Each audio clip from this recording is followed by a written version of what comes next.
Wow. You see what I mean about this platform being the platform for new poets, seasoned poets, and just people who just want to get stuff off their chest. So I do have additional guests that are ready and willing to come on up to this stage and share their work with you. The next guest I have is the author of a brand new book. It's called Plucking Cantaloupes. And I want you to see how beautiful this is. If I was thinking, I would have really made this a part of my display so that you can see it. But I'm going to bring the author, Sister Kiara Marie, up so that she can talk to you a little bit more in depth about her book. Hey, Kiara. Peace, how are you doing? Oh, I'm doing wonderful. So, you are a brand new author, Plucking Yes, Cantaloupe. yes, Um, yes, thank you. I'm going to let you give me a couple of pieces of your work before we talk about you and how you came upon this journey of being a published writer, your book, Plucking Cantaloupe. And I'm also going to ask you a couple of questions about a few of the poems that I read in the book. But before that, I'd like to hear some of your work right from your own mouth. I'm going to jump off the stage and let you present that information. Excellent, thank you, thank you. You're welcome. You're I am a Black woman, born of Black women. The only thing we lay with more intent and precision than our dreams are our edges. And they've already told you the blacker the berry, the sweeter the juice, but I never knew that white people could be so thirsty, or that my blood could be so nutritious. But either way, know this: when you breed your best for their best, you can't be mad that this is what's next. And now I stand before you like whiskey in a champagne flute. I am the contingency plan to your contingency plan. So if you think you want to test this, I suggest you guess again. When I was young, I found a thing I believed I wanted in my system, a substance that changed the way I felt, thought, and functioned. But that was when I thought, lived, and acted as a child. Now that I'm a woman, I must live with my mistakes. The crazy coaster, that's what it was, a path of twists and turns and flips, not fit for a person of my caliber.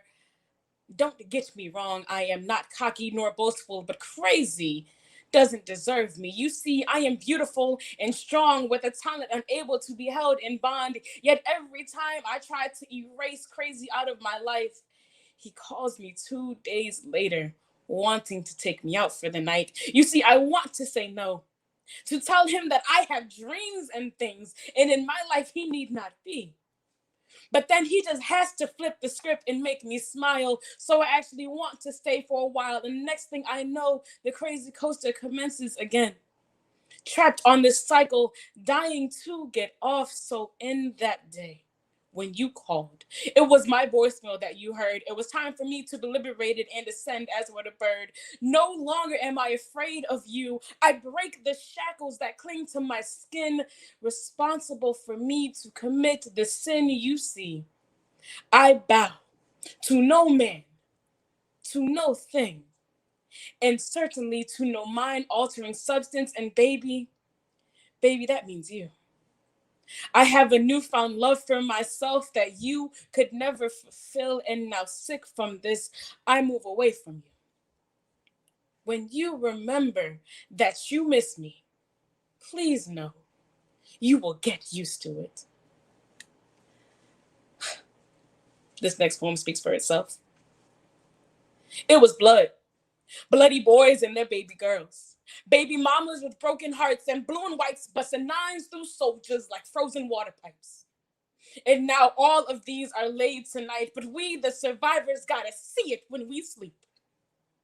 With lead in our water, we throw up their blood when we eat. This poison is killing us. Why is black so much more than skin deep? We have been made in the image of a God, she says, address each of her children by name.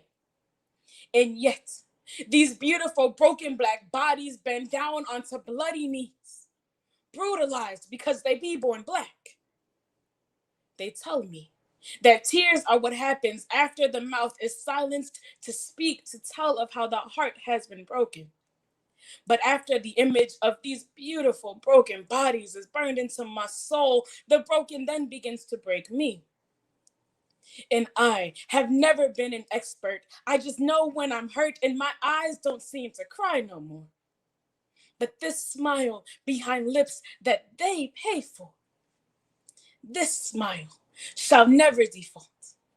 Because after all, I come from kings and queens. And what mountain reduces itself to the plains? I leave you with this. I heard secret promises of better, whispers of relief that would reign with a wrath stronger than any storm, dreams of peace to surpass terrors in the night. When the day is now done, sun gone to slumber, and the music I am too tired to listen to, too scared to admit sorrow, struggling to accept the simplest compassion until you sat next to me and said, "This too shall pass." And in that moment, all I had was all I had. Ugly and weak, all I had was all I had, but it was mine. And through the lime sour of my jaw, I could only give but what I had. And here it was, frigid cold and unidentifiable from the broken, but it was mine. And of the tears began the cry, but hallelujah. Thank you. Wow, that was powerful. And besides being powerful, it was absolutely beautiful. Thank you. Of course, Thank I you. would. You're welcome. Of course, I would like to talk about the book, but before I talk about the book, can you just give our audience a little bit about who you are, Kiara Marie? Who's Kiara? So I am a transplant to New Jersey. I moved here 3 years ago after graduating from the illustrious Morgan State University, where I was one of the founding members of Morgan's poetry organization, Ameerah Poets.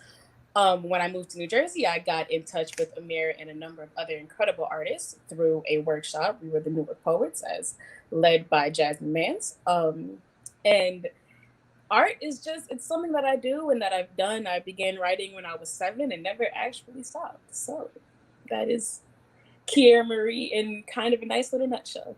Yes, it is Kiara Marie in a nice little nutshell. And I want to shout out the Nork Poets because that is how you and I met, being a part of that little organization, sharing our voices throughout Nork and on Nork stages.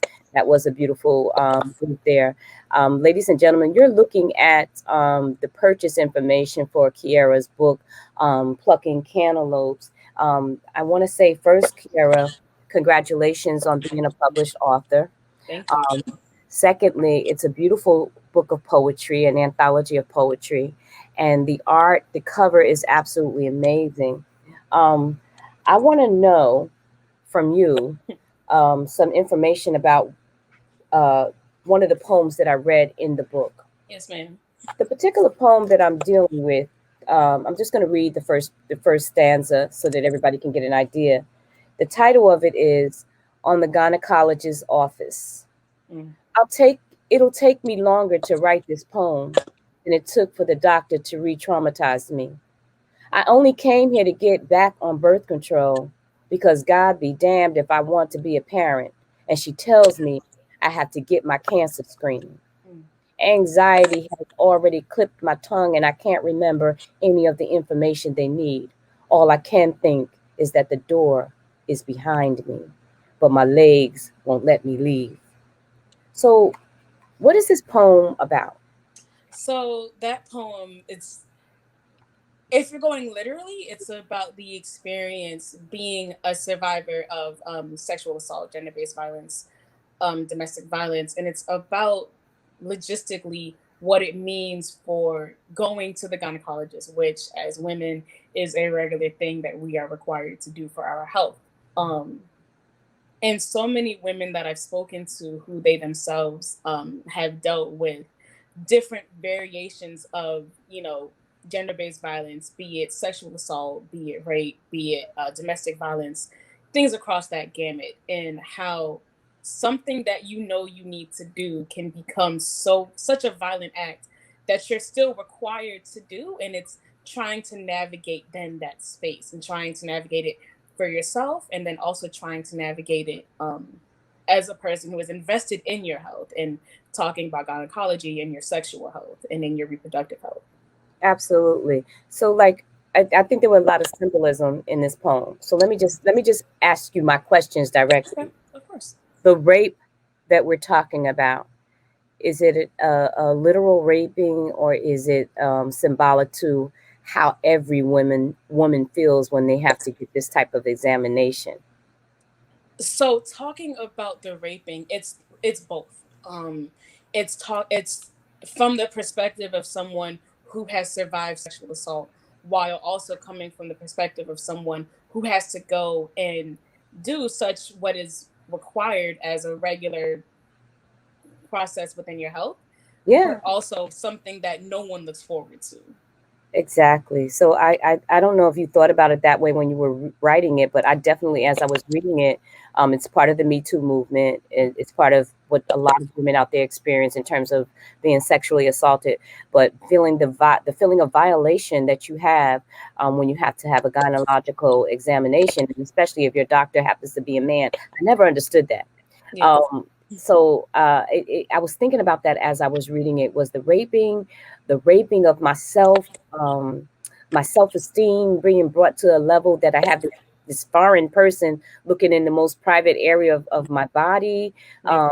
and this is a requirement in order for me to be healthy. And then I'm afraid. I'm not only afraid of this violation, I'm afraid of death. And then he's asking me about a cancer screening. So I can throw out a whole lot that I took out of that one poem in this book.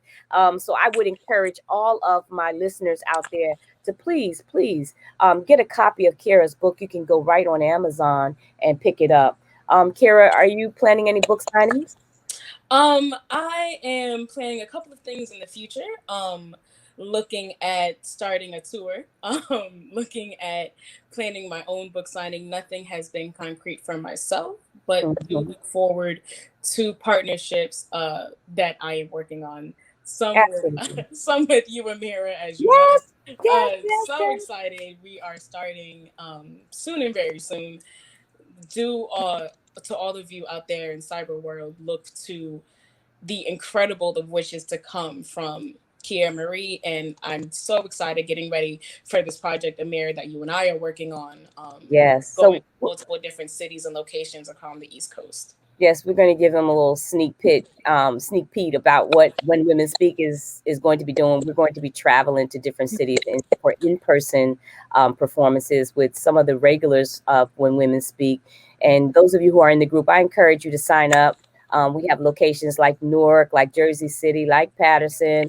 Poetry Fest with Queen will be a part of that. DC, Maryland, Connecticut, and what is it? The Hartford Literary Experience When Women Speak will be in the house with our lady poets. And Kiara and I are working hard to make sure that that happens, and it happens at a professional level. Kiara, I'm thanking you from the bottom of my heart for being a part of When Women Speak July event. And I know I will be talking to you again, as you are a repeat performer here at When Women Speak. Yes, Um, thank you. any parting words? Just thank you all. The book was a labor of love. It was a journey of self discovery, acceptance, and love. I My biggest wish and prayer for all of you is that you find yourself and you love that person so beautifully, so magically, so tenderly, so fearlessly. Catch the book, Plucking Cantaloupe. It is something to be noted. Thank you all. Experience. Thank you, Kara. I'll talk to you soon.